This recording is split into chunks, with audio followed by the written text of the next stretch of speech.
Assalamualaikum warahmatullahi wabarakatuh. Perkenalkan, nama saya Ahmad Yudi, NIM D 2018-1049, kelas KPI O2, mata kuliah Advertising. Di sini saya akan menjelaskan hasil PPT saya dengan tema pengantar periklanan dan iklan komunikasi pemasaran. Periklanan tidak akan pernah sepi sebagaimana fungsinya dalam pengenalan produk yang memiliki sifat kegunaan yang efektif dan efisien. Produk dan jasa yang ada semakin beraneka ragam, dan dalam tahun ke tahun semakin banyak perusahaan yang berdiri dengan produk andalan mereka. Dalam dunia periklanan seperti saat ini, banyak dibutuhkan biro iklan yang memiliki kualitas dan bekerja secara profesional sehingga iklan yang mereka kenalkan ke khalayak akan tepat sesuai target dari produk melalui brief yang sudah disepakati tersebut. Segala jenis strategi iklan ditunjukkan agar mempengaruhi perasaan, pengetahuan, dan kepercayaan konsumen terhadap suatu produk atau merek. Peran suatu iklan dalam mempengaruhi konsumen untuk membuat konsumen mengkonsumsi suatu merek diyakini sangat berperan penting. Hal ini menjadikan kegiatan periklanan yang efektif dipandang mampu mempengaruhi kecenderungan konsumsi masyarakat. Tujuan akhirnya tentu saja untuk membujuk masyarakat untuk membeli produk yang ditawarkan. A. Pengantar periklanan. Yang pertama, pengertian iklan. Dimanapun dan kapanpun tanpa disadari kita sering bertemu iklan, apalagi saat membuka media sosial sampai YouTube. Iklan berseliweran meskipun sadar seberapa penting iklan bagi pelaku bisnis. Bagi konsumen, iklan seperti menawarkan produk, tidak lebih dari itu. Bahkan banyak konsumen yang tidak peduli dengan kehadiran iklan. Ada juga sebagian konsumen yang setiap kali ada iklan, bawaannya langsung ingin beli atau coba. Ternyata banyak tujuan dibuatnya iklan bagi produsen. Nah, pada kesempatan kali ini kita akan mengenal lebih dekat tujuan dari iklan. Barangkali di antara kalian ada yang tertarik ingin beriklan demi meningkatkan produktivitas penjualan usaha. Kamu boleh banget. Iklan dijadikan sarana memperkenalkan produk kepada calon konsumen yang paling efektif. Pasalnya, kehadiran iklan mampu mendorong hasil penjualan atau closing penjualan produk. Yang kedua, sejarah periklanan. Periklanan merupakan bentuk komunikasi yang digunakan untuk membujuk audien, pemirsa, pembaca, atau pendengar. Untuk mengambil beberapa adalah agar audien tanpa paksaan mau melakukan yang diiklankan.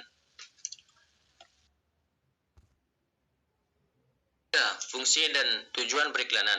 Menurut SIM, fungsi-fungsi periklanan meliputi informing, memberi informasi. Periklanan dapat memberitahukan pasar tentang suatu produk baru dan perubahan harga, menunjukkan kegunaan suatu produk baru, menjelaskan cara kerja, dan membangun citra perusahaan. Persuading, membujuk. Periklanan dapat membentuk preferensi merek, mengubah persepsi konsumen tentang atribut produk, mengajak konsumen untuk mencoba produk atau jasa yang diiklankan, dan membujuk konsumen untuk membeli sekarang. Reminding, mengingatkan. Iklan menjaga agar merek perusahaan tetap segar dalam ingatan para konsumen dan meningkatkan minat konsumen terhadap merek yang sudah ada. Adding value, memberikan nilai tambah. Periklanan memberikan nilai tambah pada merek dengan mempengaruhi persepsi konsumen, sehingga seringkali merek dipandang sebagai lebih elegan, lebih bergaya, dan biasa lebih unggul dari tawaran bersaing. Sementara menurut Kotler, tujuan periklanan harus berdasarkan pada target pasar. Tujuan periklanan dapat digolongkan berdasarkan sasarannya, yaitu informatif advertising, diadakan secara besar-besaran pada tahap awal suatu jenis produk. Tujuannya adalah untuk membentuk permintaan pertama. Persuasif advertising, penting untuk dilakukan dalam tahap persaingan. Tujuannya adalah membentuk permintaan selektif atas suatu merek tertentu.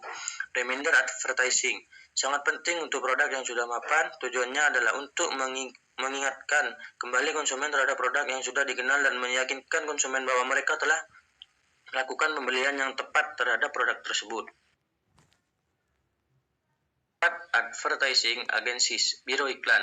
Agen periklanan, sering disebut sebagai agen kreatif atau agen iklan, adalah bisnis yang didedikasikan untuk membuat, merencanakan, dan menangani periklanan, dan terkadang bentuk promosi dan pemasaran lainnya untuk kliennya. Sebuah biro iklan umumnya independen dari klien, mungkin departemen atau badan internal yang memberikan sudut pandang luar terhadap upaya penjualan produk atau layanan klien atau perusahaan luar. Klien biro iklan tipikal mencakup bisnis dan perusahaan organisasi nirlaba, dan agensi swasta. Agen dapat disewa untuk memproduksi iklan televisi, iklan radio, iklan online, iklan di luar rumah, pemasaran seluler, dan iklan air sebagai bagian dari kampanye iklan.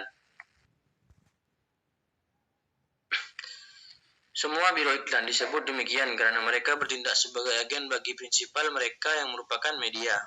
Mereka dulu dan sekarang dibayar oleh media untuk menjual ulang iklan kepada klien. Awalnya pada abad ke-18 dan paruh pertama abad ke-19, biro iklan memperoleh semua pendapat mereka dari komisi yang dibayarkan oleh media untuk menjual ulang kepada klien, meskipun sebagian besar pendapat mereka masih berasal dari media. Pada pertengahan abad ke-19, agensi mulai menawarkan layanan tambahan yang mereka jual langsung kepada klien. Layanan tersebut dapat mencakup penulisan teks. Yang B, iklan dan komunikasi pemasaran. Pertama, model komunikasi periklanan. Untuk memahami proses jalannya periklanan dan efek yang ditimbulkannya, para ahli mengembangkan beberapa model komunikasi periklanan. Menurut Rossiter, yang dimaksud dengan model komunikasi periklanan adalah teori-teori tentang bagaimana memproses berlangsungnya periklanan, dalam arti model komunikasi periklanan berusaha untuk menjelaskan dan menggambarkan pada tingkat pemilihan individu atau konsumen proses di mana periklanan berkomunikasi dan mempersuasi secara efektif setiap individu untuk melakukan sesuatu.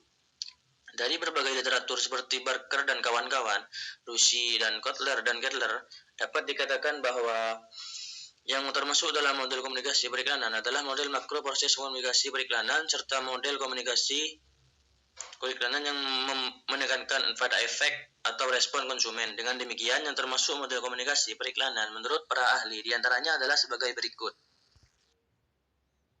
Proses komunikasi.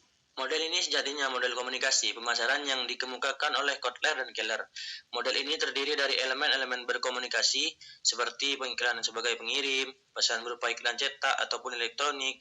Media yang digunakan adalah media massa dan macam-macam media komunikasi lainnya. Response hierarchy model adalah salah satu model mikro proses komunikasi yang juga merupakan salah satu model komunikasi pemasaran menurut Kotler dan Keller. Model ini menekankan pada respon atau tanggapan khusus yang diberikan oleh konsumen terhadap komunikasi. Tahapan yang dimaksud adalah kognitif, afektif, dan konatif. Adapun model-model komunikasi yang termasuk dalam respon hierarki model adalah AIDA, model hierarki efek, model innovation adoption model, dan information processing model. And low involvement learning model sejatinya merupakan jenis dari model komunikasi terlibatan konsumen yang digagas oleh para peneliti dan menerbitkan pada tingkat keterlibatan konsumen terhadap berbagai jenis kategori produk.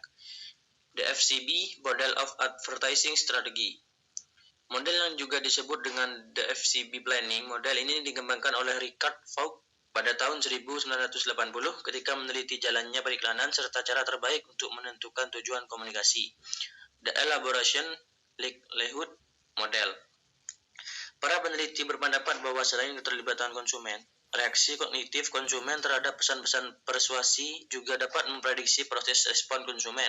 Karena itu, para ahli kemudian mengembangkan beberapa pendekatan seperti The Elaboration Likelihood Model, yakni salah satu teori persuasi dalam iklan untuk menyelidiki sifat pengolahan atau pemrosesan kognitif konsumen terhadap pesan-pesan periklanan. Peran iklan dalam pemasaran. Iklan merupakan bagian dari bauran promosi, sedangkan bauran promosi adalah bagian dari bauran pemasaran, di mana marketing mix meliputi produk, barang, atau jasa, range, harga, flash, distribusi, promotion, usaha meningkatkan penjualan. Dalam bauran promosi sendiri dikenal ada 5 unsur komunikasi yang utama. Yang pertama, advertising. Periklanan. Semua bentuk penyajian pesan-pesan penjualan yang bersifat non-personal berupa penjualan tentang barang atau jasa yang dibayar oleh suatu perusahaan. Publicity, public relation. Publisitas atau hubungan masyarakat, berbagai macam program yang dibuat untuk memelihara, menciptakan, dan mengembangkan citra dan image perusahaan atau merek sebuah produk.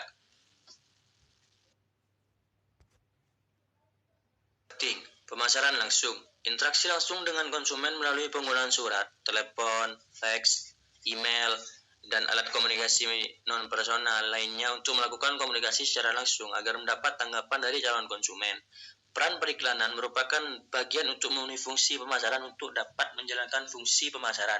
Maka periklanan tentu saja tidak sekedar memberikan informasi kepada khalayak, tapi juga ditujukan untuk mempengaruhi perasaan, pengetahuan, makna, kepercayaan, sikap, dan citra konsumen yang berkaitan dengan suatu produk atau merek.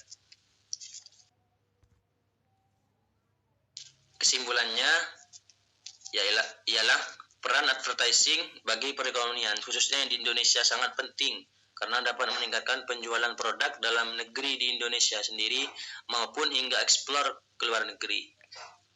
Di samping dapat meningkatkan lapangan pekerjaan sehingga dapat menekankan angka pengangguran, maka dengan ada advertising, pembangunan negara Indonesia menjadi meningkat, tapi pertumbuhan negara Indonesia juga bertambah. Terima kasih, mungkin hanya itu saja yang bisa saya sampaikan. Kurang lebihnya mohon maaf. Wallahul muwaffiq ila aqwamit thoriq. Wassalamualaikum warahmatullahi wabarakatuh.